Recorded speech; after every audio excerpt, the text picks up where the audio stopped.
Армысыздар, құрметті ұстаздар, қал жағдайларыңыз қалай? Міне, ұстаз тілегі ғылыми әдістемелік орталығының ұйымдастырып отырған кезекті марафонын бастап жатырмыз. Осы марафонды жалғасқанда міне 2 айдың жүзі болды. Біз жұма күні қонақ шақырып отырмыз. Бүгінде қонақ шақырып отырмыз. Қазір қонағымызды кеңірек таныстыра жатырмыз. Құрметті ұстаздар, егер сіздер осыған дейінгі қонақпен кездесуімізді көрмеген болсаңыздар, біздің ұстаз тілегі YouTube каналында көре аласыздар. Марафонды жүргізуші мен Айдын Рахымбаев, ұстаз тілегі ғылыми әдістемелік орталығының сарапшы маманы боламын. Бүгін тақырып қозғағалы отырамыз.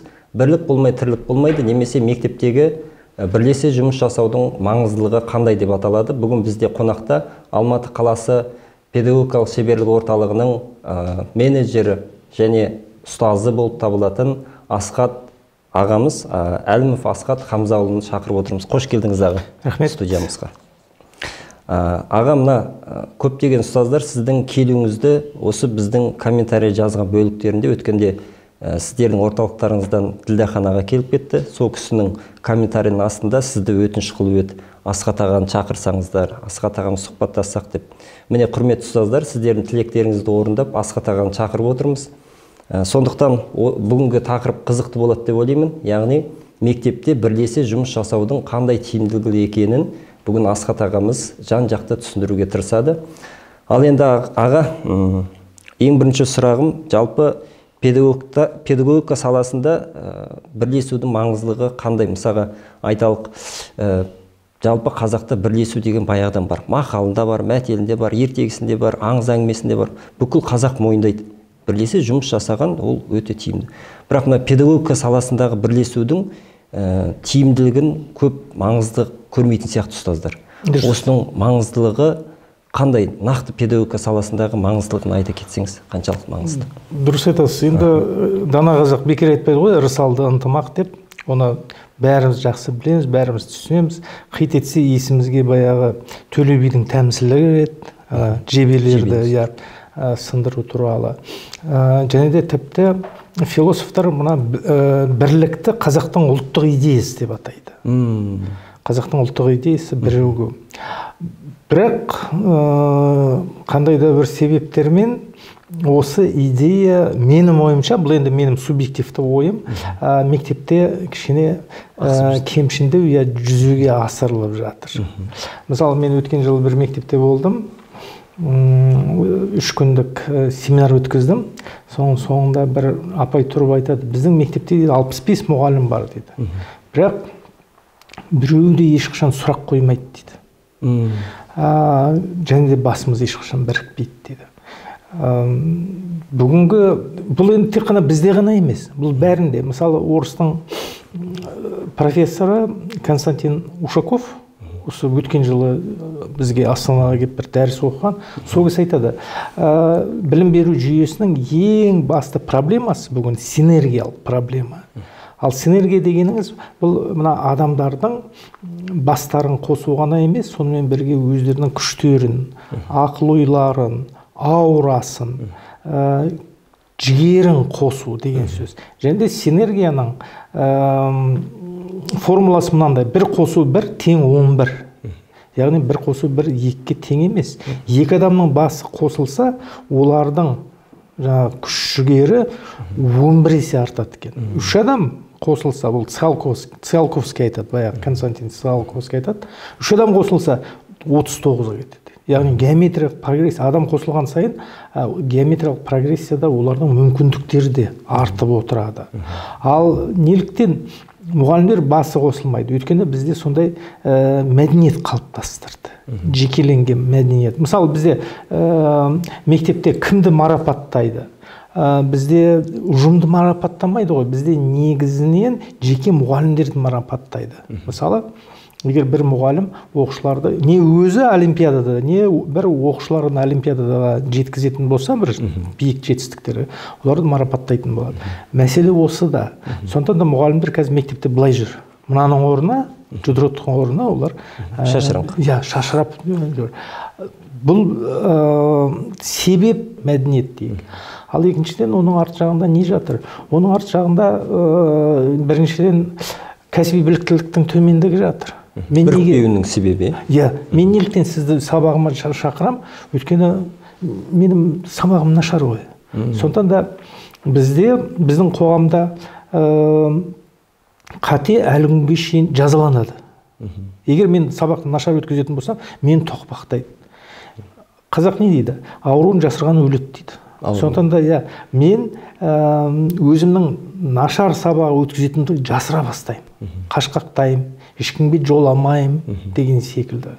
Ал екіншіден мектепте ынтымақ, әлсіз деген сөз соны білдіреді. Егер ынтымақ әлсіз болатын болса, мысалы менің сабағыма кіріп, соң менің сабағыма, ашық сабағыма кіріп, менің ашық сабағымнан кейін мені тоқпақтап кететін болса, анауды жаман, мынауды жаман, не былай жасамадыңыз деп кететін болса, бірлесе алмаймын. Иә, онда мен не үшін жақтап қаласыз? Мен не үшін сабағымды өткіземін? Мәселе осы да, сондықтан да мына мұғалімдердің бірлесе жұмыс жасауы менің ойымша бүгінгі біздің мектептің ең өзекті, ең негізгі мәселесі. Яғни дамытудың бір генераторы деп қарайтын болсақ, соны ұстап отырып, қозғамай отыр, әлі соны іске қоспай отырған сияқты болып тұр. Иә, мүмкін тіпті ең басты қозғағышы да осы, ең басты генераторы да осы. Шетелдік ғалымдарының барлықтарын зерттеген өткенде бір конференцияда жақсы айттыңыз. Мысалы, кез келген мектептің ішіндегі, немесе компанияның ішіндегі Брайан Трейси айтады, 80% проблема ол өзінің ішкі проблемасы. 85% ішкі проблемасы дейді. Бұл ғылыми түрде тіпті дәлелденген дейсіз ғой. Өзі шешуі керек. Осы аға, мысалы, айталық, алла бұйыртса, мысалы мен мектепке барам деп қояйық. Енді осы бірлесе жұмыс жасауды жалпы қадам-қадаммен болу үшін мен неден бастағаным дұрыс деп ойлайсыз, мысалы? Мысалы, директорге барып ұсыныс жасайын ба, бір жоспар құрам ба? Мысалы, ұстаздар айтады, жарайды бірлесіп жұмыс жасақ, бірақ бірінші қадам не болу керек деген сияқты сұрақ туындайтын сияқты. Қиын сұрақ екен. Егер сіз қатардағы жауынгер болсаңыз, яғни қатардағы мұғалім болатын болсаңыз, онда ең біріншіден сіз өзіңізге топ іздеңіз. Топ. Сол топ құрамында 3-тен кем болмасын адамдар. 3, 4, максимум 5 болсын. 6, о жерде енді сіздер бәрібір 6 адам болатын болса, сіз 2-3-тікке бөлініп кетесіздер. Соны 6 адамды қадағалау да қиындау. Мысалы, сіз егер мектепте, сыныпта, сабақта оқушыларды топтарға бөліп, 6 адамдық топқа бөлсеңіздер, олардың жартысы жұмыс жасамайды. Қадағалау қиын. Сондықтан да бұл жерде 3, 4, максимум 5 адамдық топ құрып алсаңыздар, сонан кейін осы мына бірлесе жұмыс жасауды дағдыға айналдырсаңыздар, тамаша болар еді. Ол үшін не істеу керек? Ол үшін, мысалы, сіздер осы шағын топ құрамында, мысалы, сіз енді жас мұғалімсіз, жас маман деп айтамайым, жас мұғалімсіз, өзіңіз сияқты жастарды басын қоссаңыз, бірнеше топтан тұратын жастарды, сол жақсы болар еді. Екіншіден, әрине, ақырын басшылардың деңгейіне шығу керек, директордың деңгейіне шығу керек. Өйткені егер директор қолдамайтын болса, сіздердің жұмыстарыңыздың тиімділігі төмендей береді. Өйткені мен тағы да бір зерттеуге сілтеме жасайын. Бұл атақты McKinsey консалтингтік компанияның тапсырысы бойынша 2009 жылы ағылшындық екі ғалым, Марк Барбер мен Мона Муршет дегендер өздерінің атақты зерттеулерін жүргізген. Сол зерттеуде мына сұраққа жауап берген. Оқытудың тиімділігіне ең жақсы ықпал жасайтын не? Сонда жауап берген. Мұғалімдердің бірлесе әрекеттесу. Тағы да сол алдымызда шығады жаңағы. Қайтадан. Кейін оны мына кім? Джон Хетти де дәлелдеп берді. Сонда ол 286 факторды алған. Оқытудың, яғни оқушылардың оқуына жағымды ықпал жасайтын қандай фактор деп. Бірінші орында 286 фактордың ішінде бірінші орынға қайтадан мұғалімдердің бірлесе жұмыс жасауы шыға келген. Ал мен не айтайын деп тұрмын? Ал екінші орында директордың қолдауы тұр. директордың қолдауы болмаса болмайды. Сондықтан енді мен сіздерге, жастарға ұсынар едім. Жақында мен бір мына жас педагог клубы ауқымында жастармен кездестім. Сонда жастар өз ренішін білдірді. Айтады, біз мектепте үлкен кісілерден сұрасақ, ол кісілер тек қана соны да білмейсің бе деп біздің бетімізді қайтарып тастайды. Үлкен кісілер жолатпайды. Сұраудан ұялады, қорқады. Содан айтпайды ғой олар. Мен айтам, олар айтпайтындар өздері білмейді жауапты. Ал сіздер онда не жасайсыздар? Сіздер жас мұғалімдер бастарыңызды біріктіріңіздер. Ең кемінде 3 адамдық. Мысалы, маған осы Ресей ғалым мына Ушаковтың бір идеясы ұнайды. Оны кураторлық әдістеме деп атайды. Мысалы, 2 жас мұғалім бірігеді дейді. Оларға директор бір тәжірибелі маманды тағайындайды дейді. Сонда жаңағы 2 жас мұғалім аптасына бір рет бір-бірінің сабағына кіреді дейді. Соң сабағынан кіріп, сабағын талдағанда жаңағы тәжірибелі мұғалім оларға коуч болады. Коуч деген тек қана сұрақ қоюшы ғой. Мысалы, біз екеуміз отырамыз, ал біздің коучымыз отырады, ол біздің сабағымызға қатысқан да жоқ. Ол тек қана сұрақ қойып алады. Асхат ағайдың сабағынан не көрдіңіз? Не ұнады? Көпірші ретінде, бір-бірін жалғастырады. Тек қана сұрақ қойып, біздің басымызды қосып отырады. Соң әңгіменің арқауын, әңгіменің төркінін ғана айқындап отырады. Бұл жерде бір-біріне қоя алмай ұялатын сұрақтарды да ана кісі қойып беретін сияқты, мысалға. Сіздің қоя алмай отырған сұрағыңызды ана кісіге қойып береді, мына кісіге көпірші ол. Ол сабаққа қатысқан жоқ. Ол тіпті білмейді. Ол сізді де бағалай алмайды. Менің де сабағымды бағалай алмайды. Бірақ екеумізге сұрақ қоя отырып, бізге бағалатады. Екіншіден, бұл мына жапондардың сабақты зерттеу, немесе біз lesson study дейміз ғой, сол әдістемесі өте тиімді. Өзіңіз жақсы білесіз, мына педагогикалық шеберлік орталығы осы әдістемені бүкіл Қазақстанға таратып жүр. Осы 2 жоқ, енді тек қана осы 2 демеймін, бірақ негізінен осы секілді бірлескен әрекеттермен.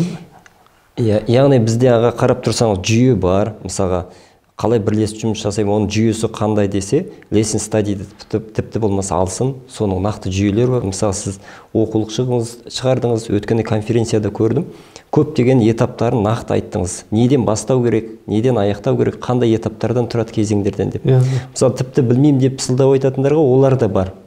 Енді қалай ойлайсыз, жалпы мектептерде осыны бастамай жүрмеуге жүргеніне не себеп болып отыр? Ұстаздар неге осымен айналыспай жатыр? Негізгі себептері неде? Жаңағы директордың ұсыныс күтіп отыра ма ұстаздар? Болмаса қызықпай ма екен? Хабарсыз ба екен? Бұл жерде мынандай мәселені көтеру керек секілді. Адамның жақсы жұмыс жасау үшін мотивация керек қой. Уәж дейміз бе, енді мотивация деп қалдыра берейік. Мотивацияның 2 түрі бар. Сыртқы және ішкі. Сыртқы мотивация бұл, мысалы, ішкі уәж, сыртқы уәж деуге бола ма? Иә, болады. Сонда сыртқы мотивация немесе сыртқы уәж бұл, мысалы, жұмыс орнын жақсарту. Мысалы, сіздердің мектепте күрделі жөндеу жасаса, жаңа жабдықтар қойса деген секілді ғой. Және де жалақыны өсіру. Жалақыны өсірсе, көңіліңді өсер ғой деген секілді. Бұл сыртқы уәж. Сонда адамға ықпал жасайтын сыртқы мотивация. Бірақ ол жеткіліксіз. Біздің ол завод фабрикада жақсы. Мысалы, тауар өндіретін жерлерде жақсы. Жұмысшыға айтты, жұмыс өнімділігін қанша пайызға өсірсең, жалақың да сонша өседі дейді. Әрине ол жұмыс істейді. Мотивация бірден. Иә, сыртқы мотивация жұмыс жасайды. Ал мына мұғалім секілді оның өнімін өлшеу өте қиын болады, мұғалім мысалға. Сондықтан біз рухани, моральдық майданның жауынгерлеріміз ғой. Біріншіден. Екіншіден, біз шығармашылыққа жақынбыз. Осы 2 мәселе. Бір жағынан біз мына моральдық мәселелермен айналысамыз, ал екіншіден шығармашылықпен айналысамыз. Бізде сыртқы мотивация жұмыс жасамайды. Бізде тек қана ішкі мотивация жұмыс жасайды.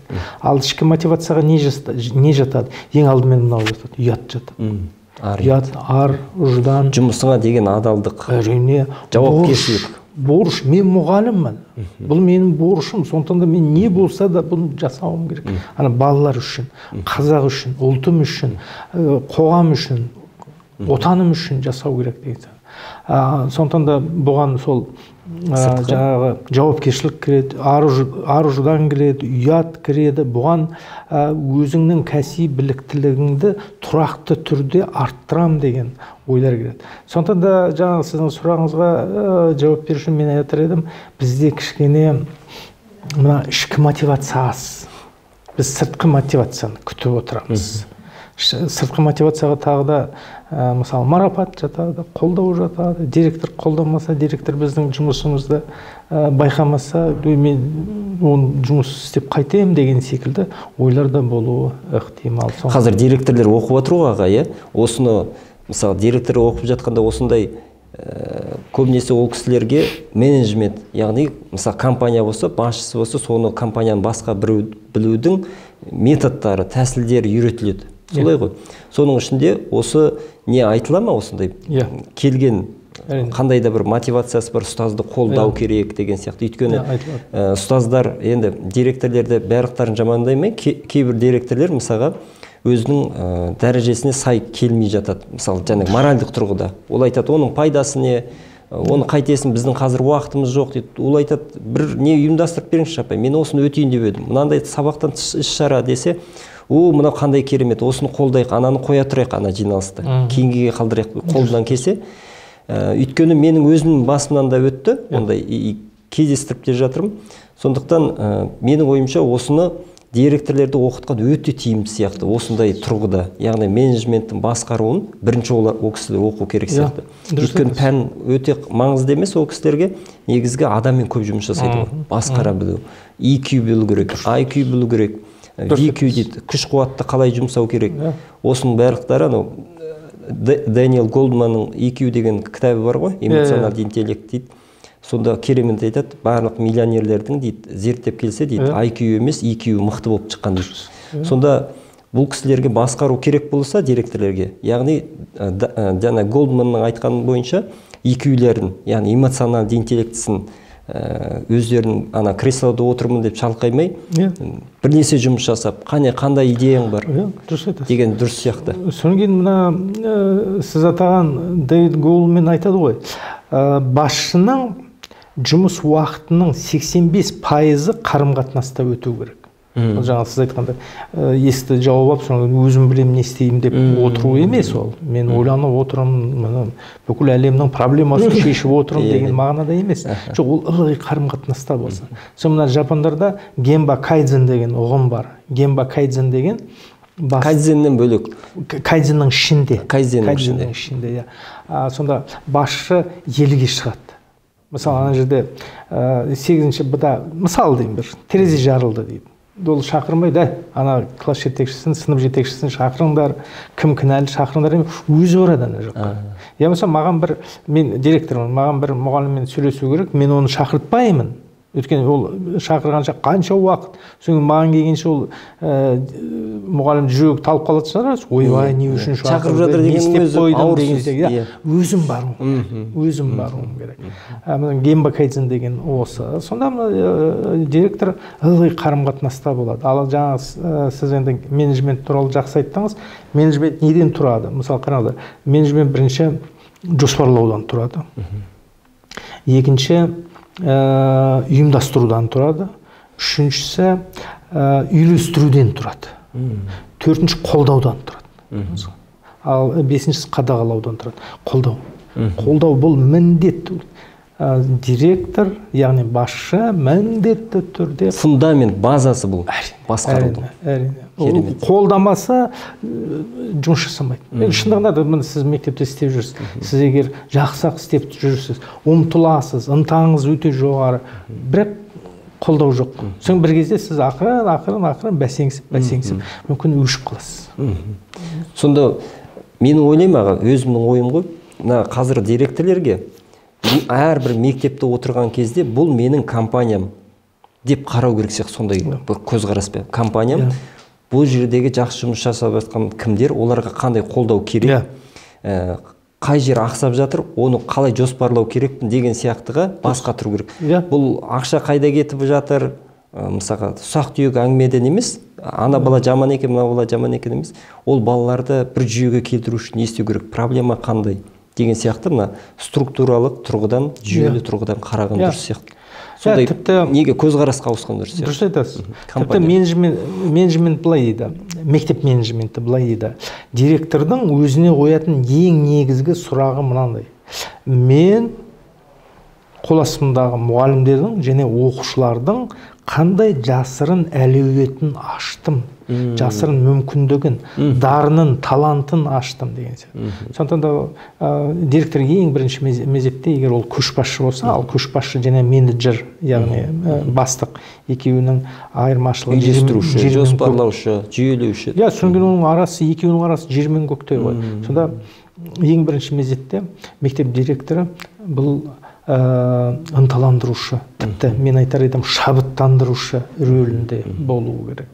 Аға, мысалға бірлесіп жұмыс жасау дегеннің тиімділігін айтып кетсек, айталық, бірлесіп жұмыс жасадық. Бұл мұғалімдердің қандай проблемаларын шешетін еді, мысалы? Бірлесіп жұмыс жасауда қандай проблемалар шешілетін еді? Мұғалімнің басты міндеті өзінің кәсіби біліктілігін арттыру. Жаңағы бірлеспей тұрып негізгі. Ал кәсіби біліктілікті арттырудың қайтадан екі жолы бар. Біріншісі жаңағыдай сыртқы ресурс және ішкі ресурс дейді. Сыртқы ресурс дегеніңіз бұл мұғалімнің анда-санда курстарға, бір семинарларға, басқа мектепке бару, қосымша білім алып жетілу. Бұл енді көрдіңіз ғой, анда-санда ғана болатын. Бұл тұрақты емес, жүйелі емес әрекеттер, шаралар. Ал екіншісі ішкі ресурстарды қолдану деген. Ішкі ресурс дегеніңіз күнделікті бір-бірімен қарым-қатынас құру. Мысалы мектепшілікке? Мектеп ішінде мұғалімдер бір-бірімен қарым-қатынас құру. Сонда қараңыздар, мектептің, ол да бір ұжым ғой, екі негізгі капиталы болады деп есептеледі. Ол мысалы біріншісі адами капитал. Адами капитал дегеніміз әр мұғалімнің жаңағы білімі, білігі, дағдысы деген сияқты. Ал екіншіден әлеуметтік капитал. Әр мұғалімнің қарым-қатынасы. Қай мектеп мықты? Мұғалімдер неғұрлым көп қарым-қатынас құрған. Мысалы, сіз менде жұмыс жасайсыз, бір топтың ішінде, lesson study тобында екеміз. Содан кейін сіз тарихшылармен, өткен сіз тарихшысыз ғой, тарихшылар тобында тағы да барсыз. Одан кейін сіз жастармен, өзіңіз сияқты жастармен барып, мысалы волейбол ойнайсыз, басқа да бір, мысалы, көркем өнерпаздарға қатысасыз, өйткені сіз домбырада ойнайсыз, мысалы деймін. Болмаса сіз театрда.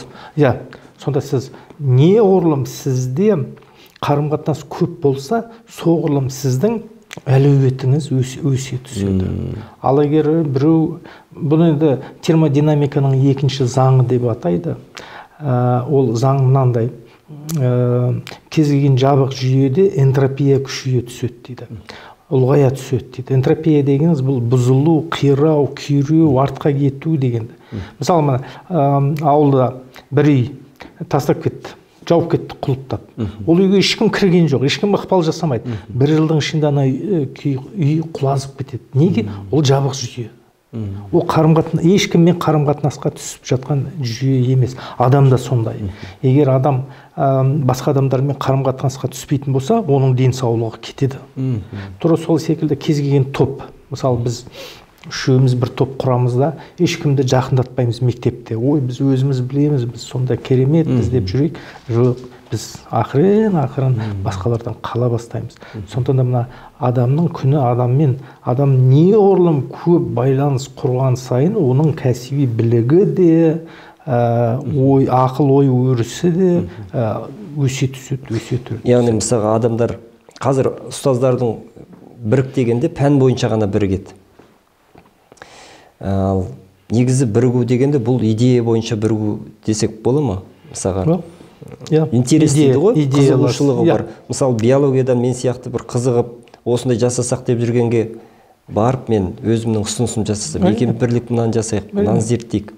Бірақ мысалы өзімнің жаңағы әріптестерім арасында, мысалы тарихтың арасында таба алмасам, онда басқа біреулерге баруға болады. Бізде өйткені стереотип қалыптасқан, бірлестік деген ұғым бар да, сол бойынша бірлесу керек деп ойлайды. Мысалы тарихшылар өздері, биологтар өздері, химиктер өздері деп түсінеді.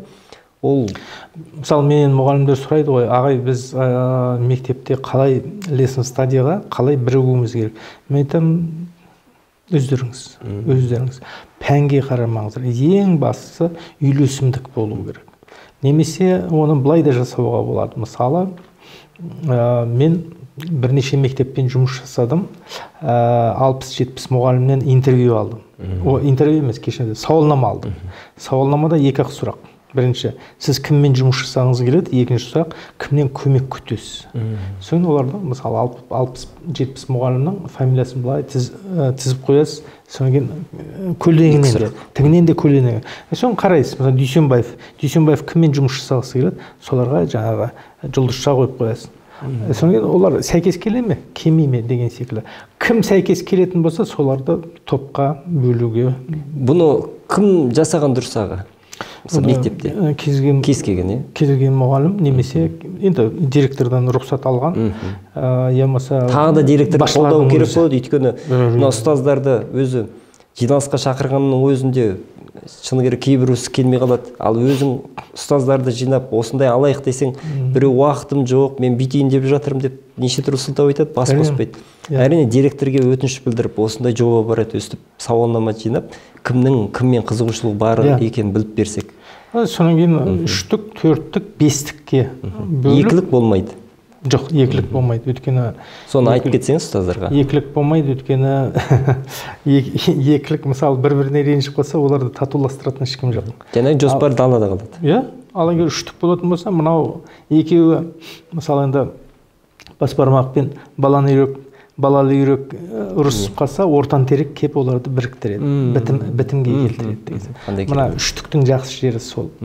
Сондықтан да ең кем 3-тіктен бастаған дұрыс. Ең кем 3-тік. Бірақ 5-ке дейін 3-4-5. 6 болса 3-тен бөлініп кетуі мүмкін тағы. Қайтадан 3-тен бөлініп кетеді. Ол енді дәлелденген жайт, бұл ғылым айтады. 6 болса бәрібір 2-3-тікке бөлініп кетеді дейді. Бұлай енді бізде бұрында бірлес жұмыс жасау дегенде бізге былай жетті де, шыны керек ұстаздарға. Бұл бүкіл мектеп болып, ұжым болып бір белгілі бір зерттеу бойынша жұмыс жасау немесе деген сияқты. Көзқарас қалыпты. Содан кейін бәрі ой, кім бірігеді оны, кім жасайды оны деген сияқты теріс ұғым. Яғни біз осының өзін анық қанығына терең білмегеннен кейін ат-тонымызды ала қашып жатырмыз ерте. Ол қараңыз, енді жаңа айттық артықшылықтарын. Бірінші артықшылық кәсіби біліктілігі өседі. Екінші артықшылық қызық. Мына қазақтың ұлттық философиясының тағы бір идеясы қандай? Өмір деген не? Қарым-қатынас. Баяғыда ысты бөлтірік шешеннен, енді жақсы білесіз ғой, естеріңізге салып кетейін, сұраған ғой, күні-түс қариядан жастар кеп өмірдің мәні не деп сұраған. Өмірдің мәні бақ па, дәулет пе, бала ма дегенде жаңағы философ, олардың бәрі мен философ деймін. Шешендердің бәрі философ қой, қып-қызыл философтар. Жаңағы даланың философ былай жауап берген ғой. Бақ деген аспанда ұшқан құс емес пе? Ұшады да кетеді. Дәулет деген қолды ұстаған мұз емес пе? Ериді де кетеді. Бала деген артта қалған із емес пе? Бұл өмірдің мәні сіз бен біз емес пе? Өмірдің, сонда қазақтың ұлттық философиясы не дейді? Өмір дегеніміз не? Өмір дегеніміз қарым-қатынас. Өмірдің мәні не? Қызығы не? Қарым-қатынас. Бақыт деген не? Қарым-қатынас. Деп қана қарым-қатынас. Сондықтан да екіншіден біз мектепте басымызды қосатын болсақ, біз сол қарым-қатынастан қызық алуымыз керек, қуаныш алуымыз керек. Рахат алуымыз керек, ләззат алуымыз керек. Қарым-қатынас. Мен әріптестеріммен қарым-қатынаста жүрмін деген мағынада. Және сіз бен біз деп отырғаны сыйластықты меңзеп отыр ғой. Сіз бен біз, сіз және қарым-қатынас. Тек қана қарым-қатынаста біз бір-бірімізді сыйлап, мына алпауыт мен ылғи осы идеяны айтам. Қазіргі алпауыт фирмалар бар ғой, капитализациясы, яғни құны $1 триллион асып кеткен. Бұл мысалы жаңағы Amazon, Microsoft, кім жақындап қалды, кім Илон Масктың Теслас. Тесла. SpaceX, Tesla екеуін қосайын деп жүр ғой. Содан кейін кім Цукербергтің Фейсбугі, олар триллионға жетіп қалды, $1 триллион. Сонда олардың негізгі жұмыс қағидасы шу екен. Бірінші сенім, екіншісі сыйластық, үшіншісі өзара көмек. Міне бұл жерден де шығып тұр жаңағы бірлесу. Бірлеспесе болмайды. Бірлесу бұл тиімді. Егер тиімді болмаса, бұл мыңдаған жыл бойғы тарихта адамдар бір-бірімен бастарын қоспайтын еді ғой. Әркім өз үңгірінде тұра беретін еді. Бірлесе неге тас дәуірінде адам бәрін жеңіп шықты? Өткен бірлескен. Тайпаның арқасында. Жеке өмір сүрсе не болатын еді? Былай қарасаңыз, шынымен де биологтар да біледі ғой, жеке өмір сүрген прижатый дейді ғой. Мынау кейбір жануарлар мен құстардың түрлері жеке өмір сүретін, жойылып кеткен екен. Өйткені олар бір-біріне сүйеу бола алмайды, бір-бірін құтқара алмайды екен. Сондай да бір қағида бар екен. Сосын аға, мысалы міне сіздің өткенде бір конференция өткізгеніңізде бір сөзіңіз өте қатты ұнады. Қателік жасасын деген бір теория ұсынған сияқты болдыңыз. Осыны кейбір ұстаздар мысалы түсінбей қалуы мүмкін. Осы қателік жасасын дегенде қателеспейтін адам болмайды. Жалпы өз пікірімді айтып кетейін. Мысалы, мен былай түсінемін оны, дұрыс па, дұрыс емес пе, өзіңіз айта жатарсыз. Томас Эдисон 10 мыңға жуық эксперимент жасап, біреуінде ғана электричествоны ойлап тапқан. Сонда ол кісіден сұраған екен, сіз 9999 қателік жібердіңіз ғой дегенде, жоқ, мен 9999 жұмыс істемейтін экспериментті таптым, әдістерді. Деп соның қателіктің өзін білімге айналдырған, мен білдім. Енді біреу жасағалы жатса, бұл басымнан өткен, мен білем деп, оның өзі маған білім. Яғни қателіктің өзі маған білім деген. Ал мен соның біреуінде ғана жетістікке жеттім деген. Сонда сіздің ойыңызша осы қателік жасасын деген қандай мағынада, қай кезде енгізу керек, нені ұстану керек осындай кезде? Бұл енді мәдениеттің бір көрінісі болу керек. Бағана мен айтып кеттім ғой, шет жағасын бізде мына кеңес дәуірінен бастап қате үшін жазалайтын, тіпті ататын, атып тастайтын. Енді мен мысалы әкем ашаршылықта жалғыз өзі қалып, әке-шешесі, 3 үлкен ағасы, бір ағасы атылып кетті халық жауы болып. 3 үлкен ағасынан, бір әпкесінен, бір қарындасынан айырылған. Ол заман туралы әңгіме айтатын, сонда қателесуге жол жоқ болатын. Мысалы, фабрика заводтағы егер бір жұмысшы бір детальді қате жасаса, оны ату жазасына дейін беріп отырған. Сондықтан да ел не істейді? Жасырады қатесін. Сонда қатені біз сыртқа шығаруымыз керек.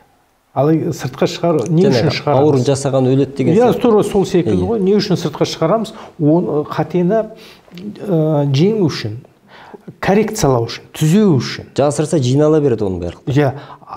Сол жинала береді.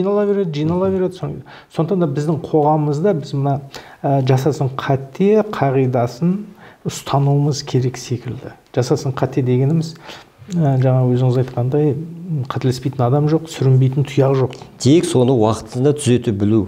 Міндетті түрде. Ол қателесу айып емес, оны түземеу айып.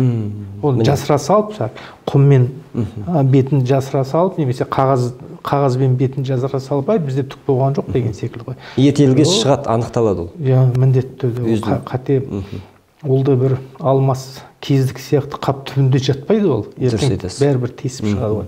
Сондықтан да бізге қандай мәдениет керек? Мектепте мысалы мұғалімдерге оқушылардың қатесіне норма деп қарау ма? Олардың қателесу құқығын мойындау керек. Және оларға қателесу еркін беру керек. Мысалы Жапонияда балаларды әдейі қателестіреді. Қателесіңдер. Мына мектеп дегеніңіз бұл бір үйренетін орын, бұл бір полигон. Бұл жерде қателікпен Қателесе беріңдер, иә. Бірақ солай болатын заңдылық. Ана жаққа ересек өмірге барғанда ол жерде қателік кешірілмейді. Оның салдары қиындау болады деп. Сонда да осы жерде қателесіңдер деп.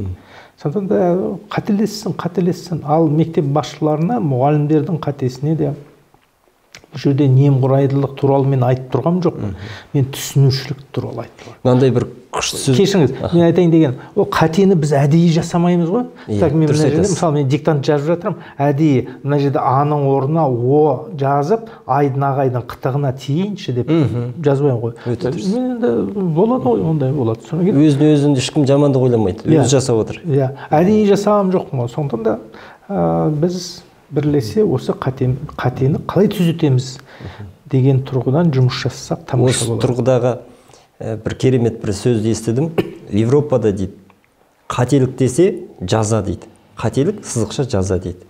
Шығыс елдерінде қателік сызықша тәрбие дейді. Дұрыс еді.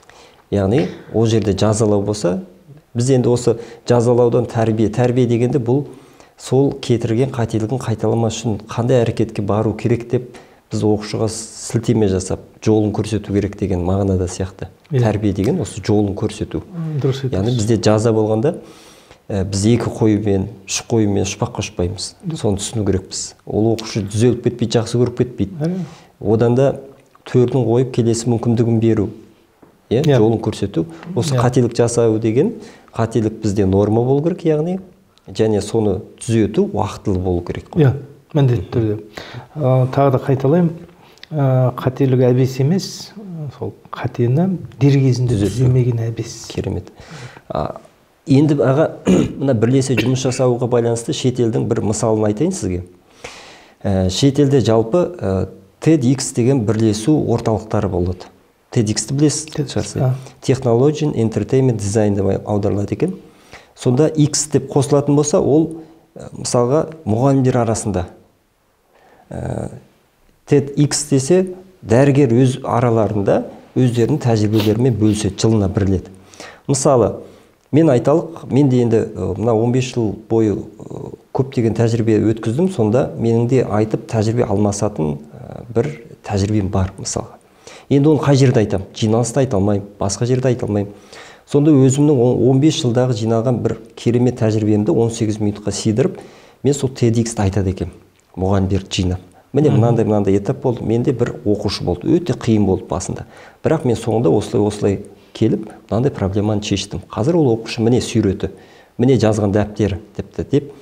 Соның өзін мен кезеңмен келесіде, ана көріп отырған көрермендердің біреуі де айтады екен, келесіде мен осыған шығып, менде бір тәжірибемен бөлісейінші осылармен. Деп TEDx-те, яғни тәжірибемен бөлісу екен. Осындай бір зерттеудің былай насихаттайтын түрі де қажет сияқты. Яғни мектептің ішінде жылына бір рет, мысалы август айын алайықшы, август айында мұғалімдер келетті кетіп жүреді, шыны керек ол. Енді документация жөндейді жарайды, бір 2 сағатын жұмсайтын шығар. Қалған уақытында кабинетінде отырады, ананы сүртеді, мынаны сүртеді. Енді осы бір айдың ішінде, мысалға айталық 160 мұғалімнің ішінде бір 3 мұғалімді тағайындап қойса, сіздер келесі жылы міне күз айында бір жақсылап өздерінің тәжірибеңізбен бөлісіңіздер. Сосын бір 20 минуттың ішінде өзінің тәжірибесімен бөліссін.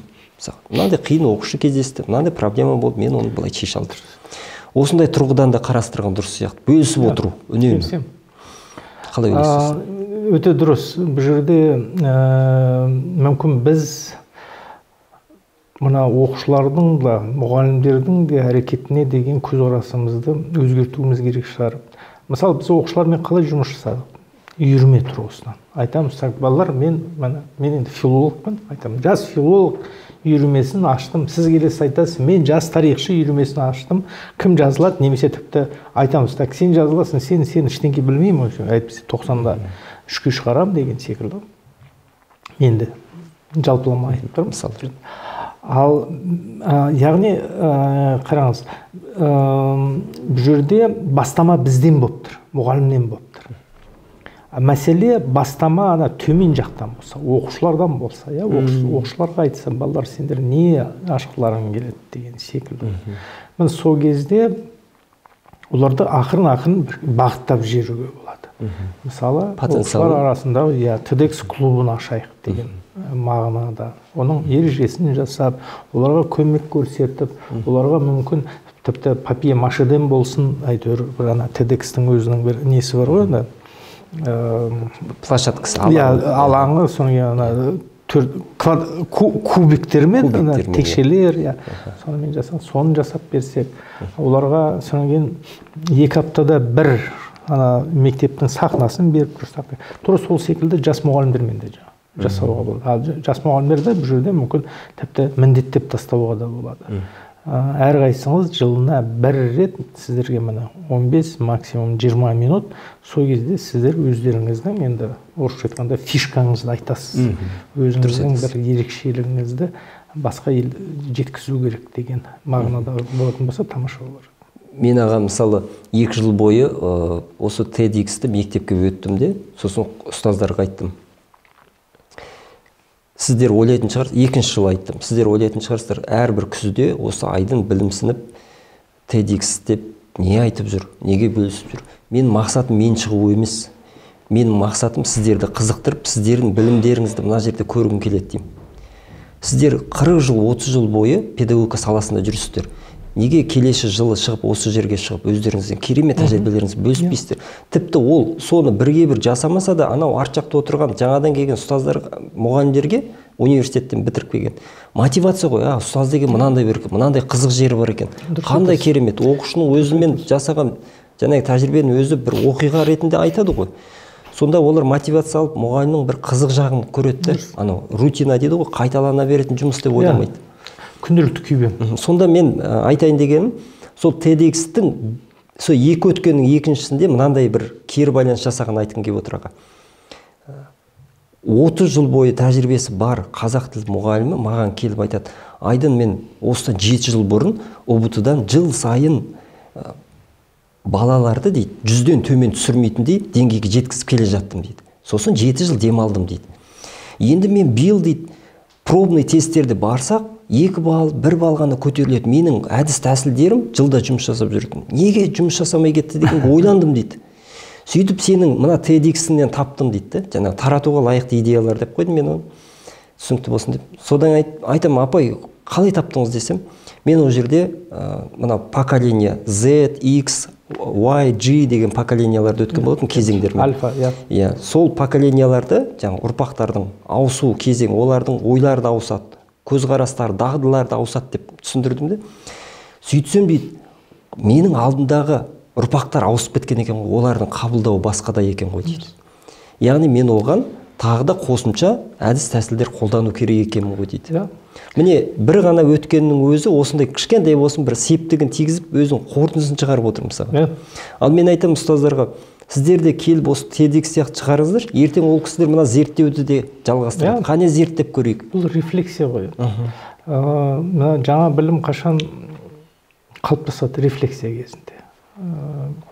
Рефлексияның басқаша сөзбен айтқанда қорытындылау деп айтасыз. Сонда TEDx-те бұл кісілер өзінің тәжірибесін, мүмкін бірнеше жылдық тәжірибесін қорытындылайды ғой. Иә, дұрыс айтасыз. Сол арқылы рефлексия жасап отырып, олар көп жаңалықтар ашады. Енді идеяңыз өте жақсы екен, мен тіпті ұсынар едім, осы ұстаз тілегі ауқымында неліктен сіздерге TEDx клубын ашпасқа. Жас мұғалімдерді, енді тек қана жас емес, ол TEDx-ке кезген мұғалім шақыруға болады. Неліктен сол айына 1 рет, немесе айына 2 рет, енді 15-20 минут, ол мына біз екеуміз енді 1 сағаттай болды. Ондай ұзақ әңгіме емес қой. 15-20 минут ішінде. Оның регламенті бар, 18 минут екен, негізгі официально 18 минут. Әйтеуір мен білемін, 20 минуттан аспау керек екендігін. Неліктен оны бүкіл мектеп, бүкіл қалаға жаймасқа, неліктен мына қалалық білім беру басқармасына шықпасқа осындай идеямен өткізу. Бұл мотивацияның өзін оятатын болсақ, одан кейін барып, мына зерттеу, не көрсетем деп, әмбе ұстаздар, мысалға, мен не жасадым? Мысалы, айталық, 20 жыл ұстаздық етті. Ойлануға келетті. Мен не жасадым? Ертең барсам, не көрсете аламын? Мен көптің бірімін бе, жоқ, бір фишкам бар ма? Басқалардың ерекшеленетін не көрсете аламын? Дұрыс айтасыз, дұрыс айтасыз. Бір жағынан рефлексияға жақсы, екіншіден әрине бұл жерде өзінің тәжірибесін көрсетіп басқалармен бөлісе алатын деңгей дәрежеге жетеді. Дұрыс айтасыз. Аға, енді осы студияға келгеніңізге көп рахмет. Сізбен әңгімелесе берсек, бұл бітпейтін әңгіме сияқты. Анау ғылымның түбі жоқ дейді ғой. Сіз ғалым адамсыз, сізден алатыныңыз көп. Сіз менің ойымша бір сөредегі кітапты бірден оқып тастайтындай сияқты болып отырмын, бірақ сіз кішкентай шетін ғана кеткен сияқтымыз сізбен бір. Сондықтан құрметті ұстаздар, Асхат ағамызбен болған сұхбатымыз өте қызықты өтті деп ойлаймын. Көптеген сұрақтарға жауап берді. Мысалға мен бұған дейін бірлесу кезінде 2 адаммен деп ойлап жүргем, шыны керек. Бірақ 3 адамнан бастап 5 адамға дейін және 6 адам болмайды деп, соны маған өзіме инсайт болды, кері байланыс ретінде. Одан кейін мына бүкіл ұжыммен емес, немесе бір мысалы тарихшылардың арасында бірлесу емес, жалпы өзіңнің көзқарасың бойынша бірлесуге болатынын түсіндім. Сондықтан осы сияқты өздеріңізге жақсы инсайт алды деп ойлаймын. Асхат аға, келгеніңізге көп рахмет. Сіздерге шығармашылық табыс тілеймін. 2021 жылы сізге көптеген жақсылықтар, табыстар, жетістіктер алып келсін. Сіздің Фейсбуктегі парақшаңызды оқып отырамыз, көрермендер де көп оқып отырады. Сондықтан сізге шығармашылық табыс тілеймін. Аман болыңыз, сау болыңыз. Айтқаныңыз келсін. Сіздерге де жақсылық берге Алла. Рахмет көп. Рахмет, құрметті ұстаздар. Осымен кезекті марафонымызды аяқтадық. Сіздермен болған Алматы қаласындағы педагогикалық шеберлік орталығының тренері Әлімов Асхат Хамзаұлы болды, және мен оның жүргізушісі Рахымбаев Айдын. Рахмет, қош сау болыңыздар. Жақсы, сау болыңыздар.